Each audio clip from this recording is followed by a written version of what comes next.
ನಾವು KCET application form edit ಮಾಡಬಹುದಾ? ಎಲ್ಲಿವರೆಗೆ ಎಡಿಟ್ ಮಾಡಬಹುದು? ಎಡಿಟ್ ಮಾಡೋದಕ್ಕೆ ಲಾಸ್ಟ್ ಡೇಟ್ ಯಾವುದು ಅಂತ ಏನು ಕೇಳ್ತಾ ಇದ್ರಿ, ಅದಕ್ಕೆ ಇನ್ಫಾರ್ಮೇಶನ್ ಕೊಡ್ತಾ ಇರೋದು. ನಂತರ ನಿಮ್ಮ ಅಪ್ಲಿಕೇಶನ್ ಸಬ್ಮಿಟ್ ಆಯ್ತಾ ಅಥವಾ ಇಲ್ವಾ? ಸಬ್ಮಿಟ್ ಆಗ್ತಾ ಇದ್ರು ಕೂಡ ಕೆಲವು ವಿದ್ಯಾರ್ಥಿಗಳು ಮಿಸ್ಟೇಕ್ ಆಗಿದೆ ಅಂತ ಹೇಳ್ತಾ ಇದಾರೆ. ಸೊ ಆಯ್ತು ಏನಾದ್ರು ಆಗ್ತಾ ಇದ್ರೆ ಡೋಂಟ್ ವರಿ, ವೆಬ್ಸೈಟ್ ಅಲ್ಲಿ ಏನಾದ್ರು ಎರರ್ ಇದ್ರೆ ಅವರು ಅದನ್ನ ಸರಿ ಮಾಡ್ತಾರೆ. ಸ್ವಲ್ಪ ಟೈಮ್ ತೆಗೆದುಕೊಳ್ತಾರೆ, ಬಟ್ ಸರಿ ಮಾಡ್ತಾರೆ. ಸೊ ಈಗ ಅಪ್ಲಿಕೇಶನ್ ಎಡಿಟ್ ಮಾಡಬಹುದಾ ಅಂತ ಕೇಳಿದ್ರೆ ಹಾ, ಎಡಿಟ್ ಮಾಡಬಹುದು. ಅಂದ್ರೆ ಕೆಲವು ವಿದ್ಯಾರ್ಥಿಗಳು ನಾವು ಫೀಸ್ ಎಲ್ಲ ಪೇ ಮಾಡಾಗಿದೆ, ಫೀಸ್ ಪೇ ಮಾಡಿದ ನಂತರ ಕೂಡ ಎಡಿಟ್ ಮಾಡಬಹುದಾ ಅಂತ ಕೇಳ್ತಾರೆ. ಎಡಿಟ್ ಮಾಡಬಹುದು.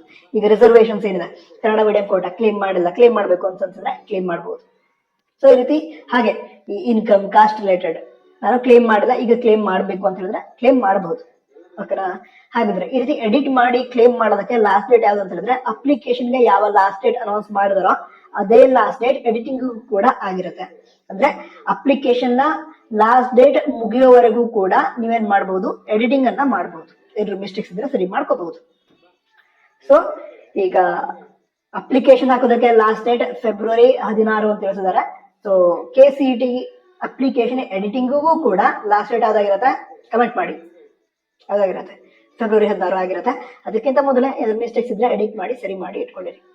ನಂತರ ಕೆಲವು ವಿದ್ಯಾರ್ಥಿಗಳು ಎಡಿಟ್ ಮಾಡೋದಕ್ಕೆ ಕ್ಲಿಕ್ ಮಾಡೋದಕ್ಕೆ ಆಗ್ತಾ ಇಲ್ಲ ಅಂತ ಹೇಳ್ತಾ ಇದ್ರು, ಅದು ಕೂಡ ಆಗದ, ಸ್ವಲ್ಪ ಟೈಮ್ ತೆಗೆದುಕೊಳ್ಬಹುದು.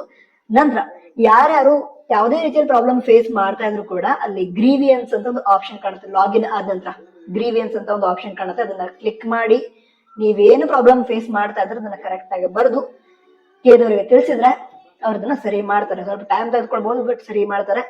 ನಂತರ ಕರೆಕ್ಟ್ ಆಗಿ ಅಪ್ಲಿಕೇಶನ್ ಹಾಕಿ ಏನು ಮಿಸ್ಟೇಕ್ ಮಾಡೋದಕ್ಕೆ ಹೋಗ್ಬೇಡಿ. ಏನಾದ್ರು ಡೌಟ್ ಇದ್ರೆ ನಮ್ಮ ಚಾನಲ್ ಫಾಲೋ ಮಾಡಿ.